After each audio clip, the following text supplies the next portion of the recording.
Film photography is very much back in style. A lot of people are getting into 35mm film photography, and if you want to get into it, this is a video you need to watch. 35mm film photography is very easy to get into and will help you grow as a photographer. Alright guys, so there's 3 steps to getting into film photography.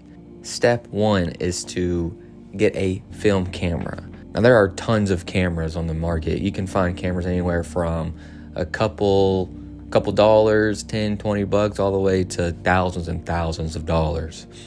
Now the camera that I use to get into film photography is the Canon AE1. You can't go wrong with this camera. This camera is great.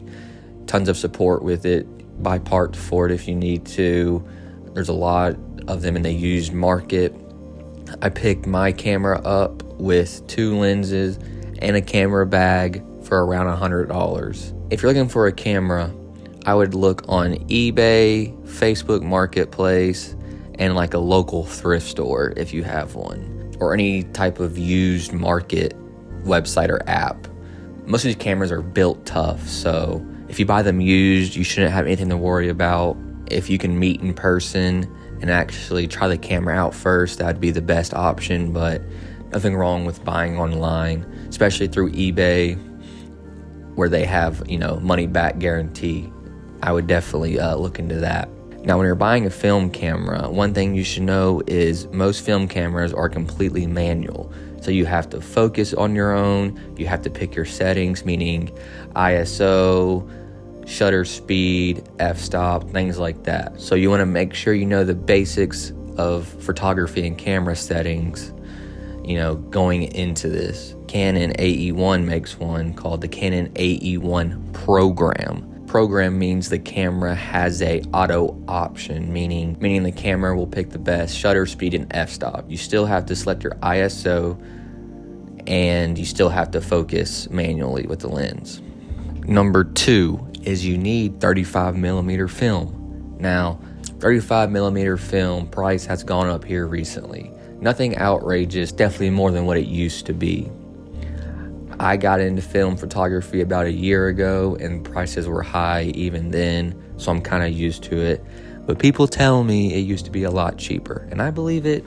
World's a crazy place right now. Now, starting out as a film photographer, I advise you buy any and all film and try it out. Each film has different characteristics, different looks. So, one film you're gonna like better than the other. So I advise you just to go on Amazon, B&H, whatever camera store or whatever film store, and just see what they have and try it. If you don't really know where to start, some of my favorite films are Kodak Gold 200, Portra 400, and Cinestill 800. Kodak Gold 200 is probably the cheapest out of them, and you can usually buy it in a pack of, 2, 4, 6, 8. So those 3 options, I would start off with if you're not sure where to start. Another thing when looking for film is what ISO is it rated at. So going back to camera settings, whatever your film is rated, so let's say you get Kodak Gold 200, that means your ISO needs to be set to 200. Now we could get more advanced and you can push the film and push it by having the ISO at 400 or 800, but that's for different video when you're more comfortable with shooting in film. The third and final step is developing your film. So once you get the camera, you get the film, you go out, you take photos, you want to have those photos, so you need to get them developed. Now, you can develop it yourself. They make at-home kits where you can develop your own film, which eventually I would highly advise because it teaches you a lot more about photography.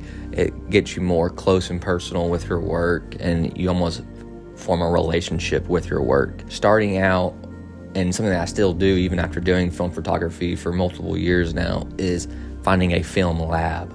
Now there's multiple film labs that you can ship your film to. They'll develop it, they'll scan it, and then they'll give you the film back.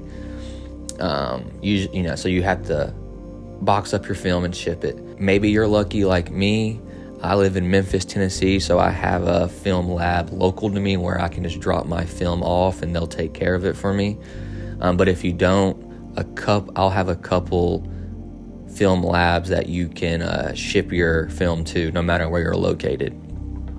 So a film lab will take your film, develop it, and then the big thing is scan it. Scan it is when they'll, take it, off the film, the negative, and make it a digital file. So you can look at the photos on your computer, on your phone, and then upload it to Instagram, Facebook, whatever. Scanning is the big thing, really. I don't have a scanner, and if you want a high quality one like these film labs are using, it starts to get expensive. One way you can save money in the long run is if you develop your own film and then send the already developed film to get scanned. So yeah, guys, step 3 is pretty much you need to either learn how to develop and scan your film yourself or send it to a film lab and let them handle it. And all right, guys, that's the video. Just the basics of how to get into film photography, kind of where to start. I hope this video helped you guys. If it did, please drop a like and subscribe. Thanks for watching, guys, and peace.